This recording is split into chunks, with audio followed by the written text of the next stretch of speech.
This presentation is about engaging your students as a resource to create a new activity opportunity in your school. Here's a picture of my dad and I. Just a little bit about me. I was born into a family where physical activity was truly a high priority, and my father was a physical education teacher, and he's still coaching at 79. I have many childhood memories of physical activity, like running the half mile from my house down to the end of the road and back before breakfast with my siblings, many hiking, biking, and skiing adventures. Also, when I was in high school, I decided to get a job, and my father told me I could ride my bike to town. And so I decided, well, maybe I can get a night job and he'll come pick me up. Well, I was wrong. He bought me a light so I could ride my bike home. And truly, this just made me a little bit tougher. And I didn't know any better, so it really was fine for me.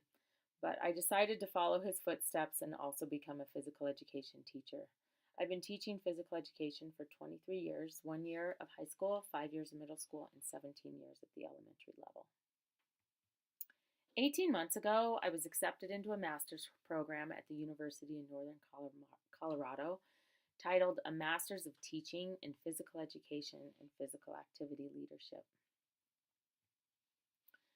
During the master's program, I became very aware of the elements of a CSPAP, or what's known as a Comprehensive School Physical Activity Program, and why we need these CSPAPs in our schools. The reason we need these is because we need for more physical activity. It is truly the responsibility of schools to ensure that our children meet at least 50% of the recommended 60 minutes of daily physical activity during the school day. The holistic approach of a CSPAP really provides greater opportunities to meet these recommendations. Physical activity, as you know, provides multiple benefits for the body and the brain, but unfortunately, many of our schools across the nation do not provide the recommended 60 minutes of daily PE, which results in a majority of youth not gaining the benefits of physical activity. This is a picture of the 2016 United States Report Card on physical activity for children and youth, and it represents that 50% of school-age children are not meeting the recommendations of physical activity. I know that schools make an enormous effort to teach children to be responsible and knowledgeable, to be productive adult citizens, but many schools really don't teach children how to lead a life of wellness. According to the CDC in 2015, they said schools play a critical role in promoting the health and safety of young people and helping them establish lifelong healthy behavior patterns. When I started my master program, I was tasked with an action research project where I was expected to begin a new CSPAP opportunity in my school. What I want to do with the next slides is demonstrate the procedures to begin a new physical activity opportunity of your own and really use your students as a resource. As physical educators, we must embrace our other role as physical activity leaders, or PAL. And I decided that it was very important for me to be a PAL. Initially, I needed data to determine my target group, so I did a survey using Google Forms. Just so you know, I had never used Google Forms before, but with a little help, it was quite simple. If you're interested in my questionnaire, I'm happy to share that with you. I researched other surveys and customized it to students to find out what questions I needed answered regarding levels of physical activity. I also used my students' PACER scores as a way to triangulate my data so that I could determine my target population. With Google Forms, I had easy access to quality data to analyze and find my target group.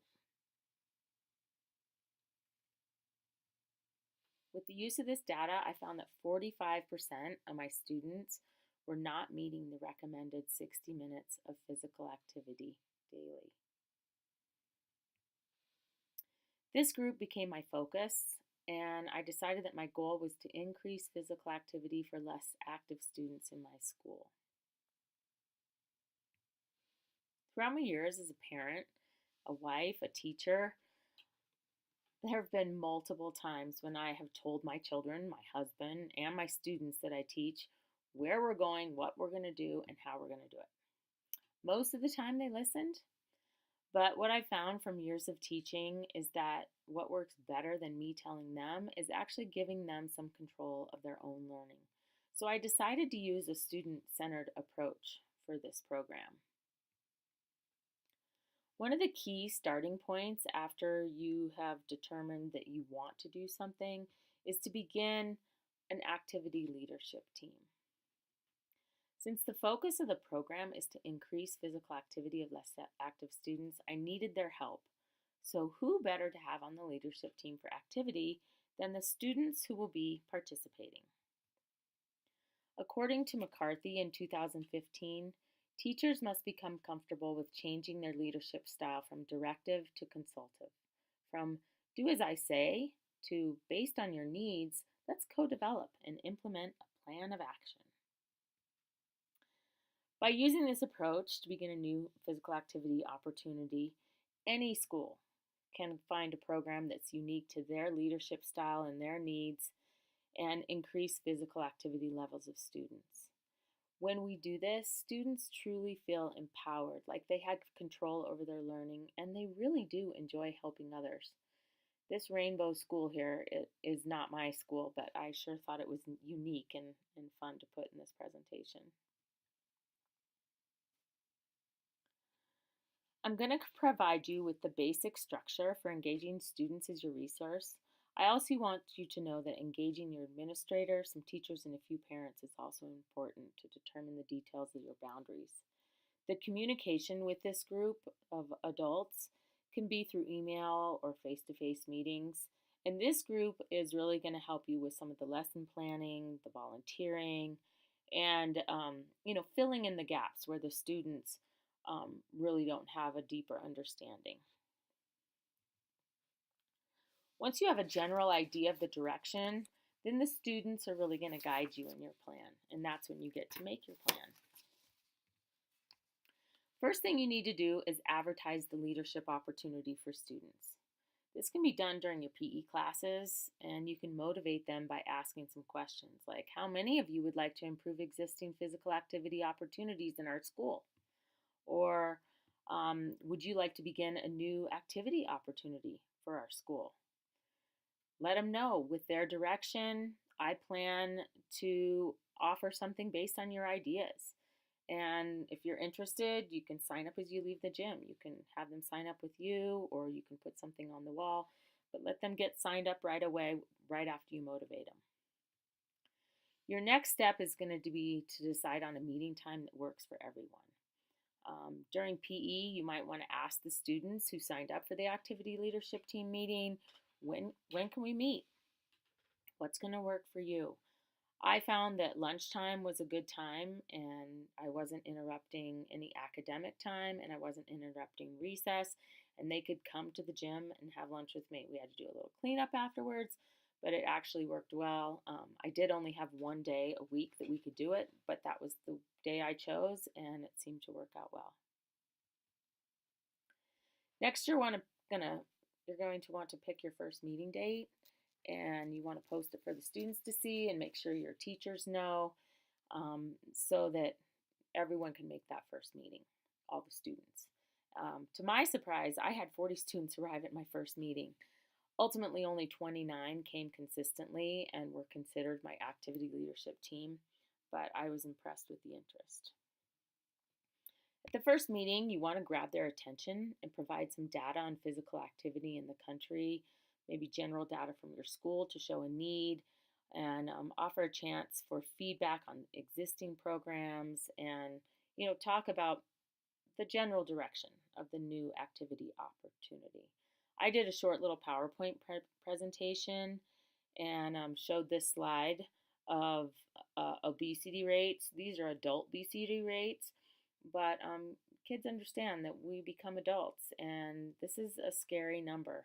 And the students could really understand this and took it to heart, and they wanted to make a difference in kids in our school.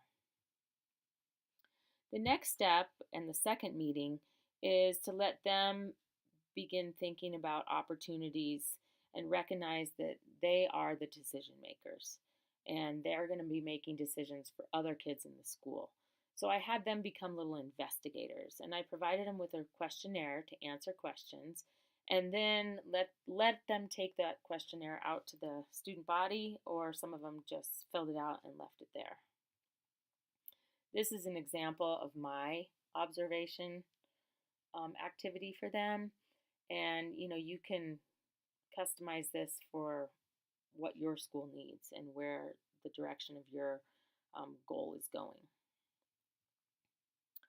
The next meeting was a brainstorming session, and using the data from the second meeting, I wrote the information on a large sticky on the wall, and then we reviewed the ideas and asked what other ideas would it be entertaining. And I had a lot of kids write down a lot of fun things. And you definitely want to help guide them to think realistically about the possibilities and think about the possible times of day and when the program is going to work best for your students. Some of the ideas they came up with was, I think we should do a parks run.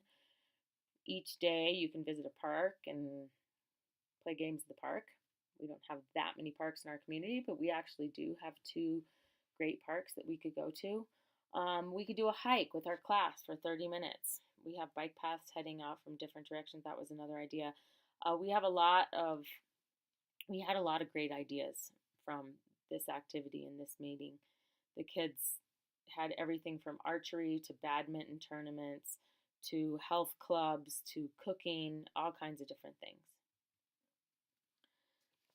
The next thing you're going to do is finalize those ideas. It's really decision time at this meeting, and depending on your direction, you want to begin making those decisions. You want to use the data and really make sure you're using what those kids said. They are your leaders for the program. You decide on a timeline of activity ideas for the program, whether it's changing each month or you simply have a club, and allow the students to really guide it. Utilize the students to determine a name for the program and how to advertise so kids are going to be aware of what's happening.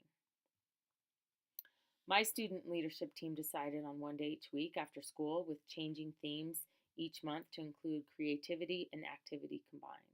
They named the program Wilson's 50/50 Club. They also collaborated on a goal of the program, and the goal was to provide physical and creative activities together in order to inspire students to participate in alternative opportunities for movement and wellness. 50/50 was 50% activity, 50% creativity. Next, you want to begin the program, get it started. Here's a few photos from our program that we started, Wilson's 50/50 Club. And here's a Taekwondo instructor we hired for our martial arts month.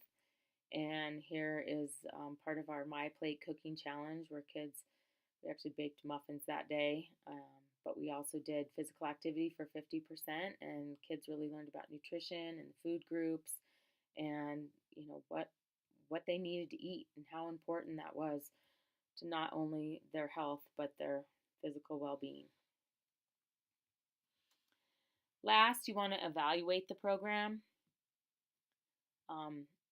After a month or so, you want to have another meeting to keep your students engaged and get feedback on how you think the program is going. Using sticky notes for the quick evaluation I found is really easy and effective, and my activity leadership team responded with some positive quotes regarding their input, like it was awesome and fun to create different activities for the school. I feel good about it because I help contribute in making something that people can do and have fun doing.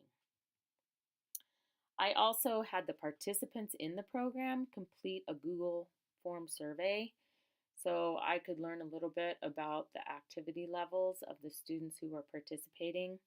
And I found out that 65% of students felt like their activity levels increased.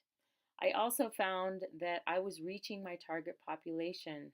Most of the students involved in 50/50 Club were those kids not meeting the recommended 60 minutes of physical activity daily. They were in that 45%. We're still in the first year of this program, but I've seen a lot of positive results. And regarding increasing physical activity and also the level of engagement from students having invested interest in the program. And I find they really feel ownership for it and they want to continue next year. You too can use your students as a resource to start a new activity opportunity. And I'm happy to communicate with anybody more information or questions. Thank you.